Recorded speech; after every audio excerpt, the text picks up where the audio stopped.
各位家人，大家早安，semuanya selamat pagi。早安，首先我是感谢天师的Namo Buddhaya。Namo Buddhaya.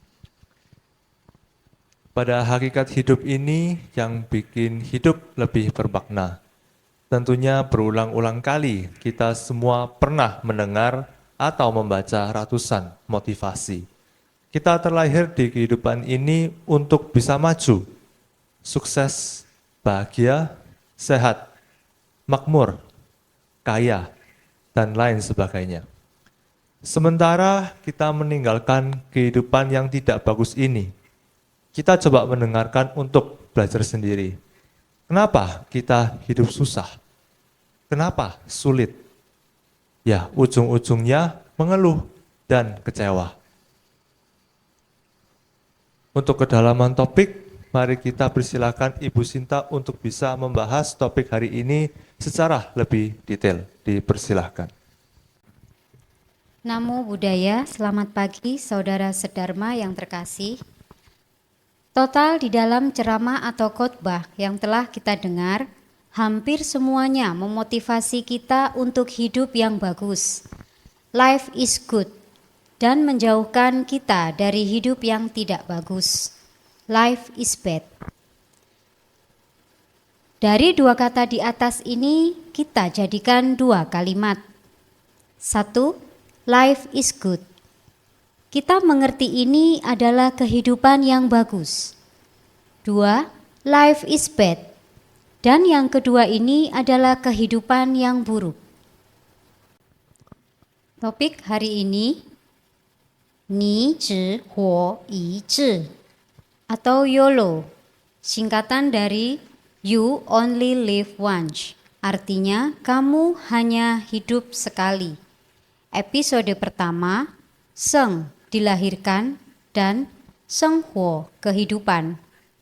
Topik tadi coba kita artikan dengan hakikat hidup itu nisbi.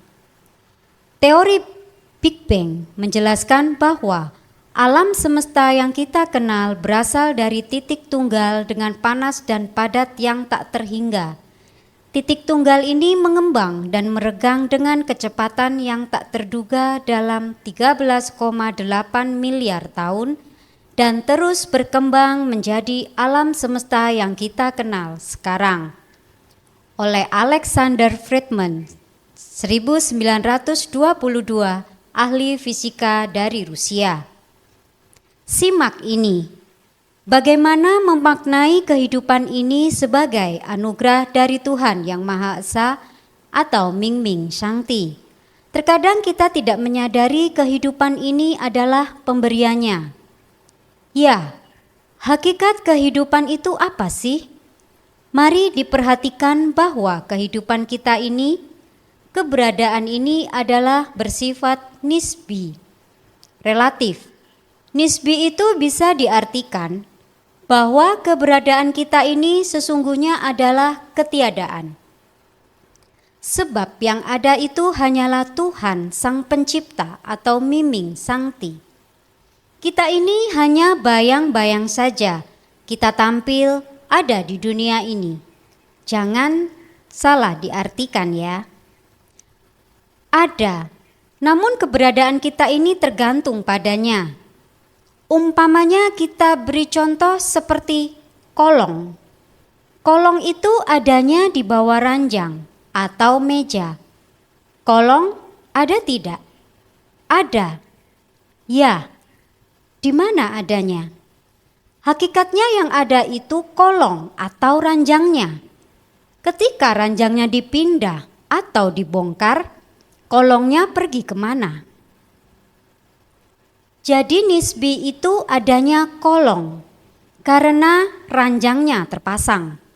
Sebaliknya, ketika ranjangnya diambil, kolongnya ya memang tidak ada. Jadi inilah nisbi. Jadi yang ada itu adalah ranjang. Kolong adanya karena akibat ranjangnya dipasang. Yang ada itu Tuhan atau Sangti yang mengakibatkan adanya kita, manusia. Sesungguhnya hakikat kehidupan ini kita jangan sekali-kali beranggapan bahwa kita bisa mengetahui Tuhan atau Sangti itu dengan dalil. Tuhan tidak bisa didalilkan. Kita terjebak, ya. Dulu saya belajar dalil. Awalnya adanya dunia ini karena adanya langit dan bumi, beserta seluruh isinya. Sederhana kan? Itu semua ada karena Tuhan atau Sangti. Betul. Ini mic. Ketika ada mic di meja ini, pasti ada orang yang tadi memasangnya di sini. Mic-nya hilang, pasti ada yang mengambil. Tidak mungkin mic ini bergerak lari sendiri. Ini namanya dalil yang logis. Ini ilmu untuk pemula sebagai pengantar logika. Karena langit, bumi, dan tanah tidak jadi dengan sendirinya karena ada Sang Pencipta, Tuhan atau Sangti. Ciptaannya yang segini besar, yang menciptakan ini seberapa besarnya? Semakin indah ciptaannya, semakin indah penciptanya. Betul? Namun kita terjebak saat mau memaknai hakikat kehidupan seperti itu. Tuhan itu wujudnya wajib, harus ada, mesti ada. Tetapi kita mungkin ada, mungkin tidak ada. Dengan logika kebalikannya, mana mungkin menjadi mustahil. Tidak mungkin kolong dijadikan bukti adanya ranjang. Yang benar adalah ranjang yang membuktikan adanya kolong. Karena ranjangnya dipasang, maka di bawah ranjang ada kolong. Tapi tidak mungkin kita bikin kolong tanpa ranjang. Betul tidak? Nah, ini kita putar-putar dulu. Kita jangan bosan. Kita bercerita lebih mendetail lagi. Kalau alam semesta dijadikan dalil adanya Tuhan atau Sangti, teori Big Bang yang dicetuskan oleh Alexandra Friedman tentang ledakan raksasa mulainya terjadi alam semesta miliaran tahun yang lalu.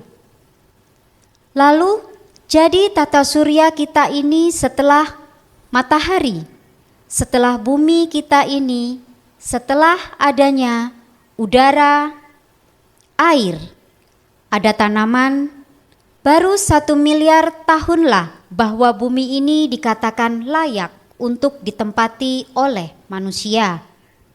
Nah, sebelum teori Big Bang itu, sebelum Tuhan menciptakan bumi, langit, matahari, bulan, dan lain-lain, hanya Tuhan belum menciptakan apa-apa. Saya tanya, Tuhan ada tidak? Sekali lagi saya bertanya, Tuhan ada tidak? Buktinya mana? Kan ada awalnya semua makhluk tidak ada, lalu menjadi ada. Itu awalnya kan? Ada dan tidak ada dan seterusnya. Sekali lagi, sebelum semua ini ada Tuhan tidak? Mana buktinya? Kehilangan bukti. Betul. Nanti setelah kiamat, alam semesta digulung oleh Tuhan. Bumi habis, matahari, bulan, semuanya habis, gelap gulita. Habis, hilang semuanya.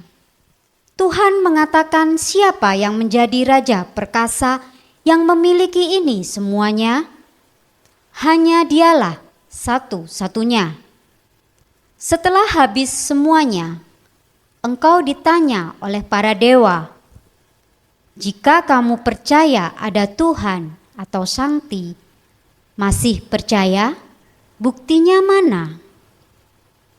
Kita akan kehilangan bukti oleh karena itu yang sebenarnya, yang hakikatnya, yang nisbi itu yang memahami Tuhan atau Sangti.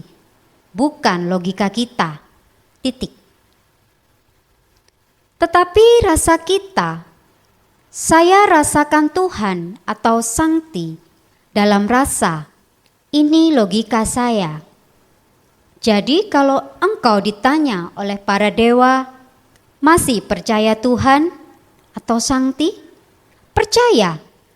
Mana buktinya? Para dewa, aku yang merasakannya. Karena aku lebih kenal Tuhan atau Sangti. Karena aku lebih kenal Tuhanku atau Sangti daripada kamu. Diakui, inilah jawaban polos dariku kepada para dewa atau Shenfo. Sekian topik hari ini. Acara saya kembalikan ke moderator. Oh, 谢谢. Barusan saja kita telah mendengarkan bersama-sama detail dari episode yang pertama ini. Ya, sebentar lagi kita akan mendengarkan sedikit tambahan beberapa kalimat dari Lause kita. Mari kita dengarkan bersama-sama. Dipersilahkan. 谢谢。我们非常感恩哈，我们能够听到这个生老病死的生。 Ya, kita sangat bersyukur kita di sini bisa mendengarkan Sheng Lao Bing Si yang bagian Sheng. 那孔老夫子就跟我们说，他说，天生我材必有用，就是上天生我们，我们一定有它的好处，也一定可以服务这个社会，也一定可以把家庭照顾好，把每一件事情做好。 Ya, Kong Lao Fu Tzu pernah berkata bahwa kita, kehidupan ini yaitu pemberian dari Tuhan, dapat digunakan untuk hal yang baik, kapanpun dan dimanapun memberikan pengaruh yang baik untuk sekitar.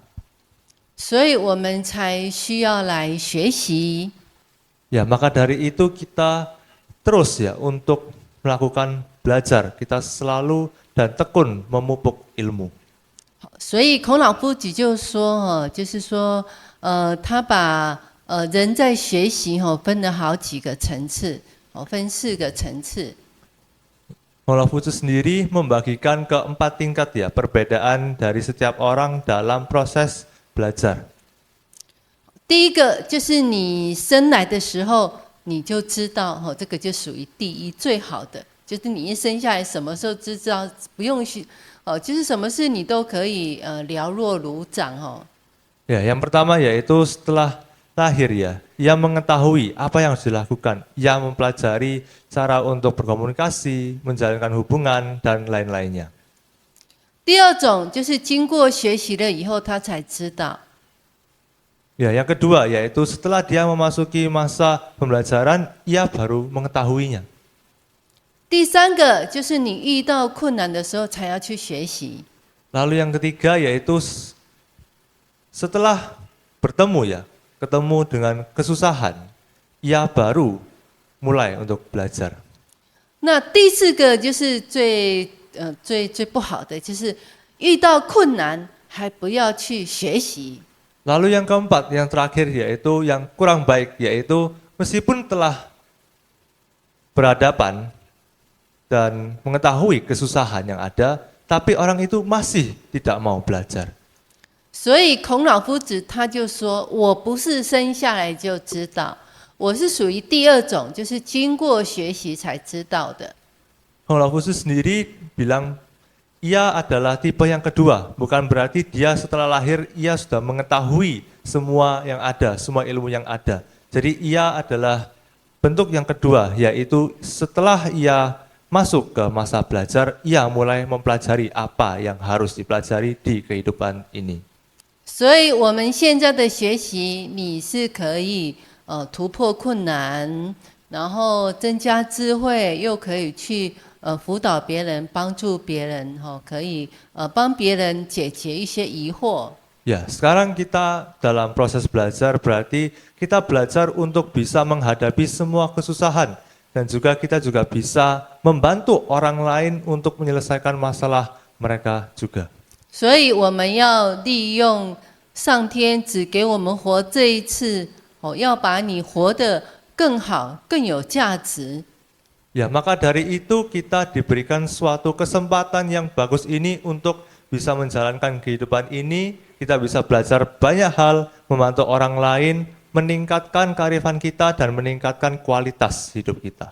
好，那我们下个活动呢，我们就交给吉峰，我们要来听一个很好听的故事哦。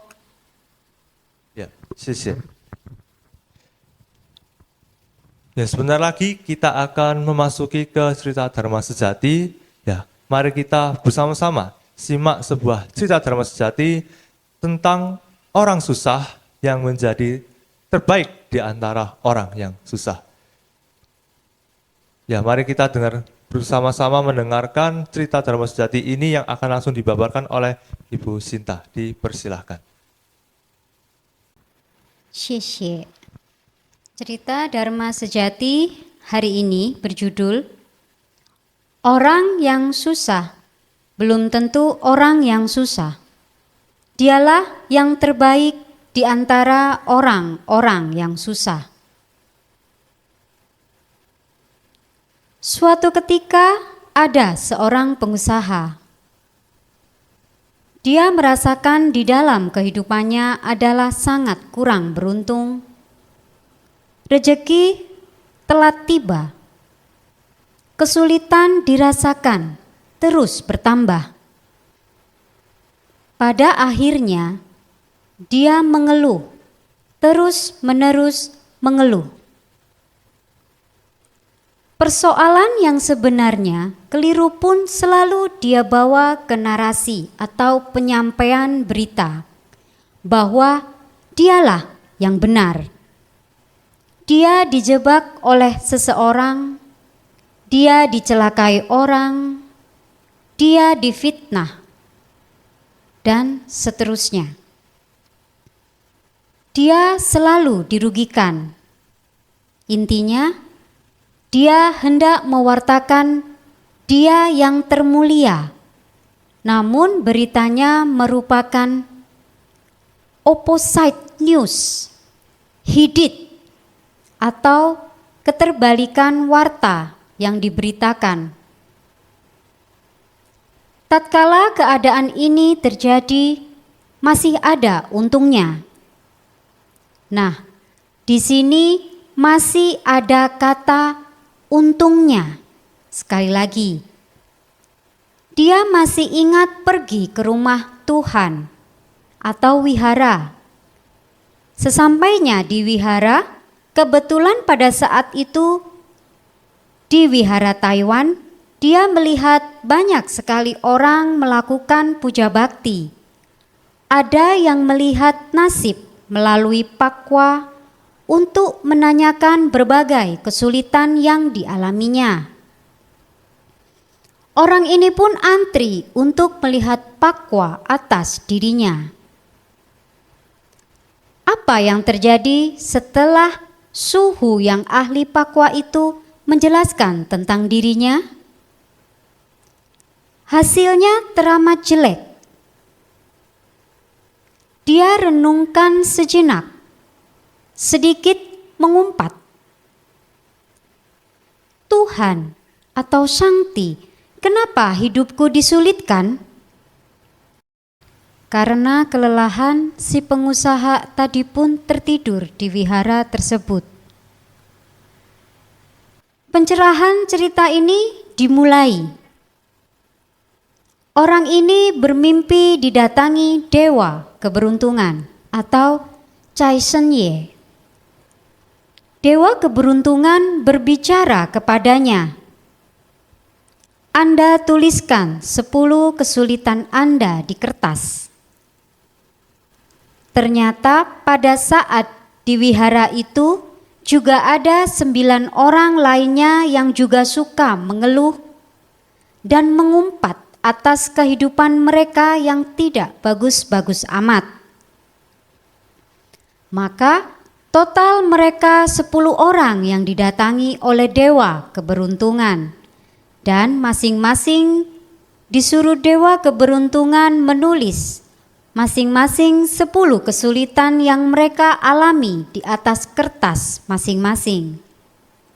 Singkat kata selesai, tulisan masing-masing pun diserahkan ke dewa keberuntungan. Lalu dewa keberuntungan menerima 10 lembar tulisan tersebut dan memanggil satu persatu untuk memilih dan membandingkan di antara 9 lembar kertas catatan kesulitan orang lain. Masing-masing ambil kesulitan yang lebih ringan dibandingkan kesulitan diri sendiri. Apa yang terjadi? Ternyata setelah dibaca, masing-masing mengambil kertas yang tadi tulisannya sendiri. Dengan kata lain, kertas sendiri yang diambilnya. Artinya, di kehidupan ini banyak hal yang terjadi yang kita salahkan orang lain. Kita yang paling tersulitkan, kita yang paling menderita. Namun setelah membaca kesulitan orang lain, kita menyadari bahwa orang lain memiliki kesulitan yang lebih parah dibandingkan diri kita sendiri. Kita tentunya tidak bisa mengobati dan dengan resep apa untuk menyembuhkan orang lain. Sedangkan kesulitan yang dialami orang lain, kita tidak memahaminya lebih dalam. Seberapa dalam yang orang lain derita? Sesulit apapun kita masih tahu dan paham kesulitan kita sendiri. Tentunya ini akan jauh lebih meringankan. Terakhir, dewa keberuntungan berkata, hakikat hidup itu adalah nisbi. Demikian cerita Dharma Sejati hari ini. Acara saya kembalikan kepada moderator. Barusan saja kita telah mendengarkan ya bersama-sama sebuah cerita yang luar biasa ya. Kita melihat bahwa orang tadi ya disadarkan oleh Jason Ye, dan lalu Jason Ye juga memberikan sebuah kalimat penutup untuk cerita dan juga topik kita hari ini. Ya, sebelum kita mengakhiri, kita akan mendengarkan bersama-sama sebuah patah kata ya, yaitu pesan dari Lao-Tzu kita untuk menutup topik kita hari ini dan juga untuk membungkus kembali apa yang telah kita dapatkan dari cerita Dharma Sejati barusan ini. Dipersilahkan. 谢谢。好，我们再复习一遍哈，就是生命的本质是相对的。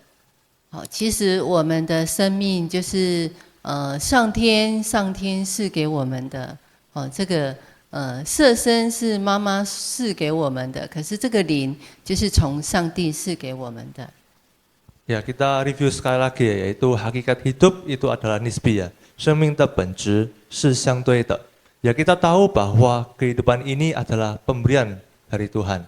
Mungkin tubuh jasmani kita diberikan ya dari ibu kita, dari ibu kandung kita. Namun roh yang ada di dalam hidup kita, yaitu kehidupan kita ini, itu anugerah dari Tuhan Yang Maha Esa.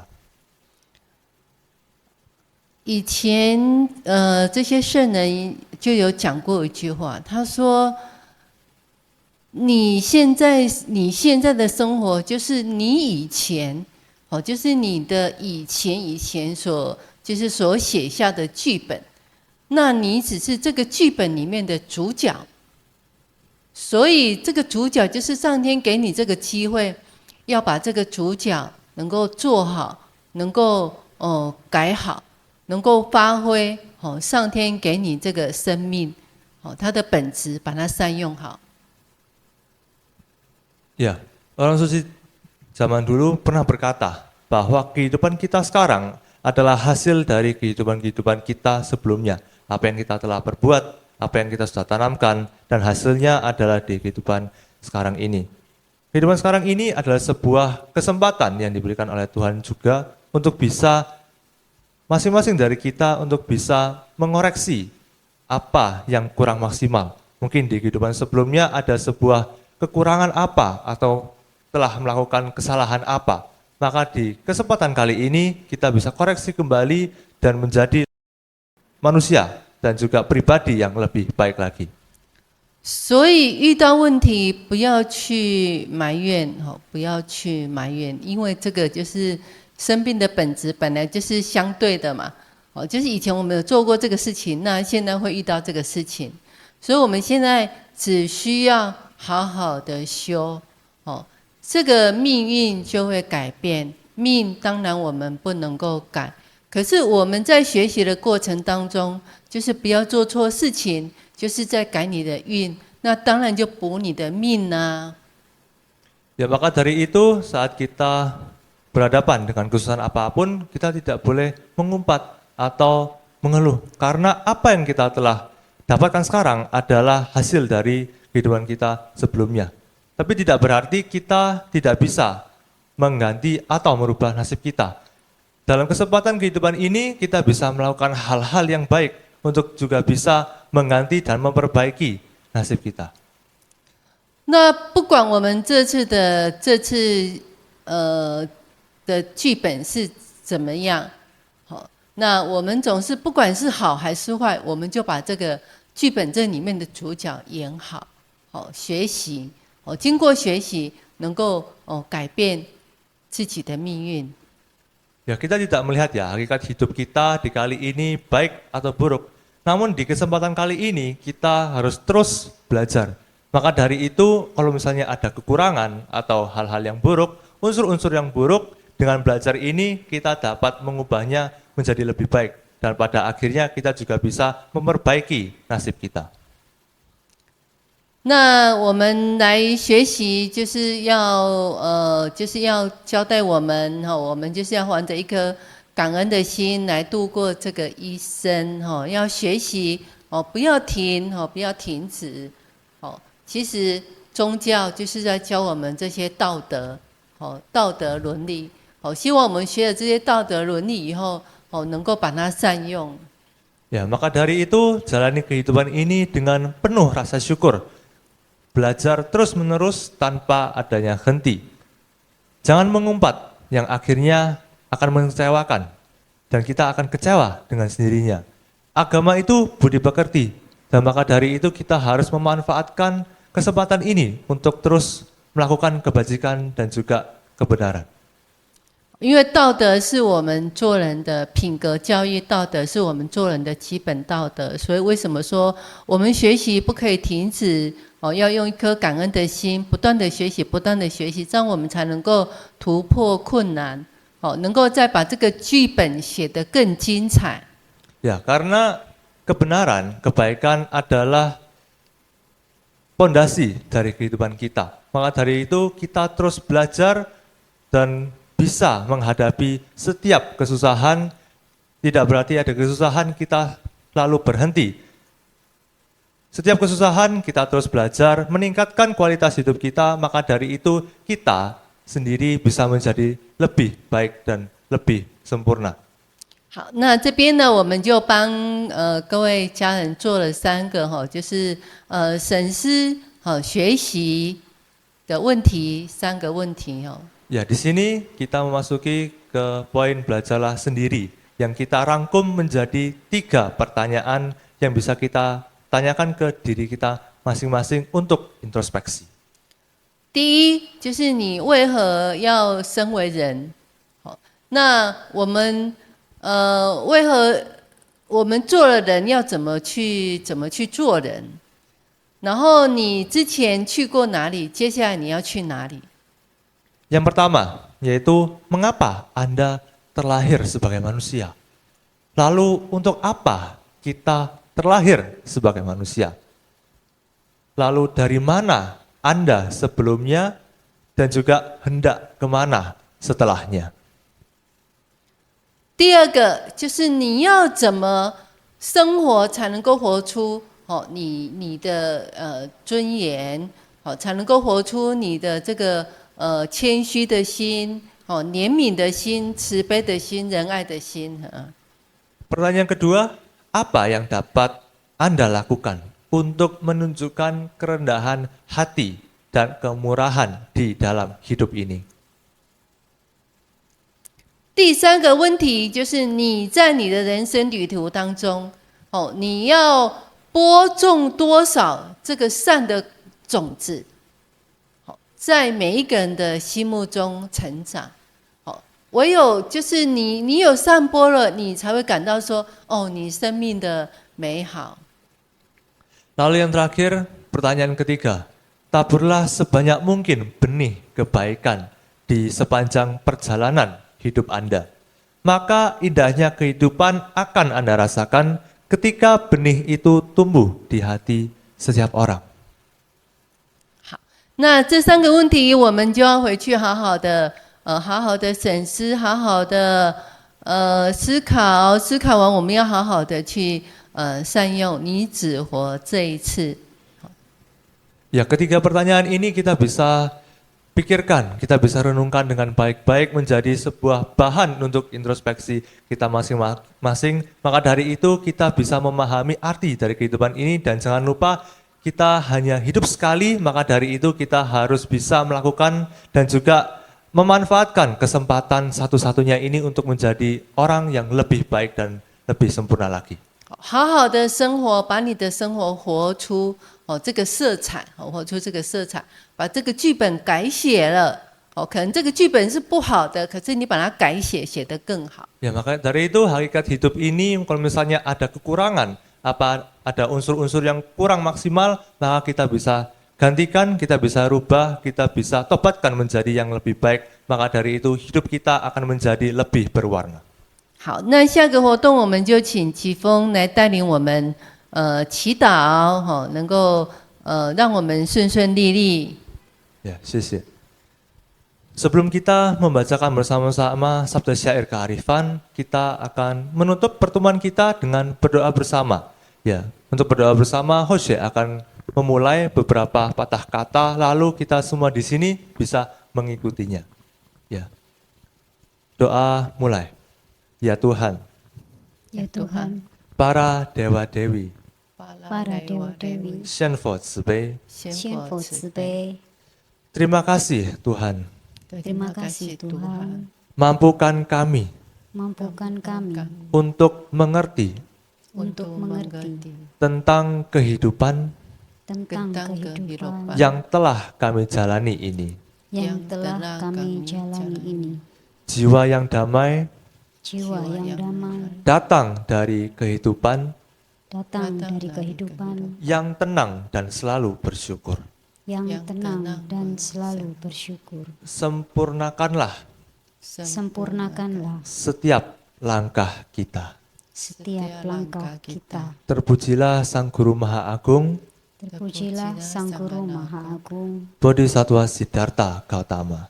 Bodhisattva Siddhartha Gautama. Namo Benshi释迦 Moni Fo. Namo Benshi释迦 Moni Fo. Puji syukur kepada Tuhan Yang Maha Esa. Puji syukur kepada Tuhan Yang Maha Esa. 感谢天恩师的感谢天恩师的阿弥陀佛。阿弥陀佛。 Untuk menutup pertemuan kita pada hari ini, kita akan bersama-sama membacakan sabda syair kearifan yang kita ambil dari Dhammapada 18 ya, syair 244 sampai ke 245. Sebelum kita membacakan bersama-sama versi Indonesianya, mari kita bersama-sama mendengarkan versi Mandarinnya yang akan dibacakan langsung oleh laosi kita. Silakan. 我们来学习法句经244、245。 这个圣人的智慧，我们要学习。来，244，无耻与勇者、乌鸦者的生活是容易的，他两舌虚伪、傲慢与腐败。245，知耻与常求清净者的生活是艰难的。他无着、谦虚、有礼、清净、活命、清净活命及有自见。 Ya, sekarang kita bersama-sama membacakan Dhammapada yang 18 syair 244 ke 245 untuk versi Indonesianya. Kita bacakan bersama-sama 1, 2, 3. Hidup ini mudah bagi orang yang tidak tahu malu, yang suka menonjolkan diri seperti seekor burung gagak, suka memfitnah, tidak tahu sopan santun, pongah, dan menjalankan hidup kotor. Hidup ini sukar bagi orang yang tahu malu, yang senantiasa mengejar kesucian, yang bebas dari kemelekatan, rendah hati, menjalankan hidup bersih dan penuh perhatian. Sampai sini pembelajaran kita pada hari ini. Ya, jangan lupa untuk pertemuan selanjutnya kita akan masih ya melanjutkan seputar tema hari ini yaitu YOLO Sheng Lao Ping Si. Untuk hari ini yang kita telah dengarkan bersama-sama episode yang pertama yaitu Sheng. Untuk selanjutnya kita akan mendengarkan yang Lao. Ya, jangan sampai kelewatan karena ini adalah satu rangkaian ya supaya kita dapat mempelajari semuanya secara lengkap. Ya, untuk akhir kata ya host dan kita semua mendoakan semuanya sehat-sehat selalu dan selalu dalam kondisi yang baik-baik saja. 感谢大家。